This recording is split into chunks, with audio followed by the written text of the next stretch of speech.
Hello friends, आज का video बहुत इंपॉर्टेंट होने वाला है क्योंकि आज हम प्याजे की थ्योरी ऑफ कॉग्निटिव डेवलपमेंट को एक सिंगल डायग्राम के थ्रू समझेंगे। तो आइए डायग्राम को देख लेते हैं। मैंने इस डायग्राम में कुछ चीज़ें हाईलाइट की हुई है ताकि आप उन चीज़ों पे अच्छे से फोकस कर सकें और उसे मेमोराइज़ कर सकें, या फिर अगर आप याद कर पा रहे हैं एक बार में देख के ही तो आप उसे याद कर सकें। तो पहला पॉइंट है, यानी कि पहला स्टेजेस है जो प्याजे ने दी है अपनी थ्योरी ऑफ कॉग्निटिव डेवलपमेंट के सपोर्ट में, वो है सेंसरी मोटर स्टेज। उन्होंने इसे कहा है कि ये अवस्था बच्चे की जन्म से 2 वर्ष के बीच की होती है।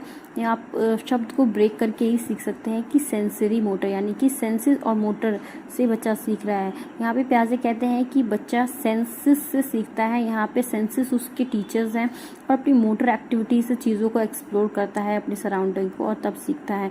प्याजे कहते हैं कि इस अवस्था के अंत तक बच्चे के अंदर ऑब्जेक्ट परमानेंस डेवलप हो जाता है। ऑब्जेक्ट परमानेंस को आप इस तरह से समझ सकते हैं कि बच्चा है वो इस चीज़ से भली भांति मतलब अवगत हो जाता है कि जो चीज़ें छुपी हुई हैं, जैसे कि आप मान लीजिए आपने बच्चे को एक टॉय दिखाया और उसे छुपा लिया, तो बच्चे को इस चीज़ का पता है कि वो हिडन ज़रूर है, लेकिन वो उसका मतलब उसका अस्तित्व है। यानी कि बच्चे के दिमाग में उस चीज़ को लेके, एक ऑब्जेक्ट को लेके एक इमेज या फिर एक बोल सकते हैं स्कीमा तैयार हो चुकी है कि भले ही वो चीज़ छुपी हुई है लेकिन वो अस्तित्व में है। तो प्याजे ने स्टेज के अंत तक कहा है कि बच्चे के अंदर ऑब्जेक्ट परमानेंस डेवलप हो जाता है। बच्चा चीज़ें समझ जाता है कि जो चीज़ें आउट ऑफ साइट है, इसका मतलब ये नहीं है कि वो अस्तित्व में नहीं है। सेकंड स्टेज की बात करें तो सेकंड स्टेज है प्री ऑपरेशनल का। इस स्टेज में बच्चा 2 से 7 वर्ष का होता है। अगर हम वर्ड को ब्रेक करके समझें तो इस तरह से समझ सकते हैं कि प्री ऑपरेशन यानी कि मेंटल प्रोसेस करने से पहले की अवस्था, यानी कि प्री यानी कि पहले की अवस्था होती है ये। इसमें बच्चा मेंटल प्रोसेस नहीं कर पाता है। एडल्ट के थॉट प्रोसेस के बिल्कुल उल्टा समझता है। प्याजे कहते हैं कि बच्चा इलॉजिकल थॉट्स लगाता है।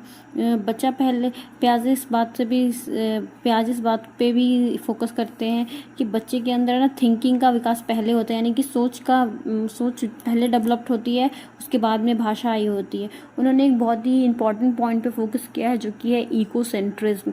इकोसेंट्रिज्म मतलब अहम केंद्र। बच्चा इस समय दूसरे का पर्सपेक्टिव नहीं समझ पाता है, दूसरे का नज़रिया नहीं समझ पाता है। वो हर चीज़ को अपनी फीलिंग्स और अपने थॉट प्रोसेस से ही चीज़ें देखता है, सोचता है, समझता है। प्याजे कहते हैं कि स्टेज में ना बच्चा है ना एनिमिज्म करता है, मतलब एनिमिज्म में रहता है। उसे लगता है कि जो निर्जीव चीज़ भी सजीव है। जैसे कि अगर मान लो वो टेबल से जाते जाते वो टेबल से टकरा गया तो उसे लगता है कि जैसे टेबल को भी चोट लगा हो, उसे भी चोट लगी हो, यानी कि वो निर्जीव चीज़ों में सोचता है कि लाइफ है।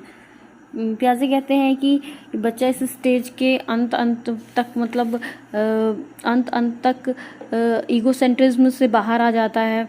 और इस स्टेज में बच्चा ज़्यादातर सिंबल्स, पिक्चर्स, ड्राइंग इन सब का यूज़ करता है अपनी फीलिंग्स को या अपनी बातों को कन्वे करने के लिए। थर्ड स्टेज की बात करें तो आता है कॉन्क्रीट ऑपरेशनल स्टेज। कॉन्क्रीट का मतलब समझ सकते हैं जो टेंजिबल चीज़ें होती हैं, जिन्हें टच करके फील करके बच्चा सीख सकता है, समझ सकता है। तो प्याजे कहते हैं ये 2 से 7 से 11 वर्ष की आयु का ये स्टेज होता है जहाँ बच्चे कॉन्क्रीट ऑपरेशंस करके और लॉजिकल थिंकिंग लगा के चीज़ें सीखना शुरू कर देता है। बच्चा रिवर्सिबिलिटी डेवलप कर लेता है, यानी कि परिवर्तन करना सीख जाता है। जैसे कि 2 5 = 10 होता है तो 5 2 = 10 होता है। ये उसके थॉट प्रोसेस में, मतलब उसकी स्कीमा में ये चीज़ ऐड हो चुकी होती है। प्याजे कहते हैं कि बच्चा इसमें कन्वर्जन सीख जाता है। बच्चा समझ जाता है कि क्वांटिटी सेम रहती है चीज़ों की, भले ही उसकी शेप चेंज हो जाए या साइज चेंज हो जाए। प्याजे कहते हैं कि बच्चा इसमें सीरिएशन सीख जाता है, मतलब सीरियल्स लगाना सीख जाता है। जैसे 1 2 3 4 को असेंडिंग डिसेंडिंग ऑर्डर में लगाना सीख जाता है। और प्याजे ने इस स्टेज को गैंग एज भी कहा है, या फिर कह सकते हैं लेटर चाइल्डहुड के नाम से भी इस स्टेज को प्याजे ने संबोधित किया है। नेक्स्ट स्टेज है स्टेज 4 फॉर्मल ऑपरेशनल स्टेज, जो कि एडोलसेंस से एडल्टहुड तक की होती है। बच्चा इसमें एब्स्ट्रैक्ट थिंकिंग लगाना सीख जाता है। एब्स्ट्रैक्ट थिंकिंग को आप इस तरह से समझ सकते हैं कि बच्चा ऑपरेशनल प्रॉब्लम को सॉल्व करने की स्ट्रैटेजी यूज़ करने लगता है, जिसमें वो उन सभी पहलू पे ध्यान देता है जिससे प्रॉब्लम अफेक्ट हुई हो, और प्रॉब्लम को सिस्टमैटिकली वे से रिड्यूस भी करता है। पियाजे सिचुएशन को या इस इशू को इसे हाइपोथेटिकल डिडक्टिव रीजनिंग भी कहते हैं।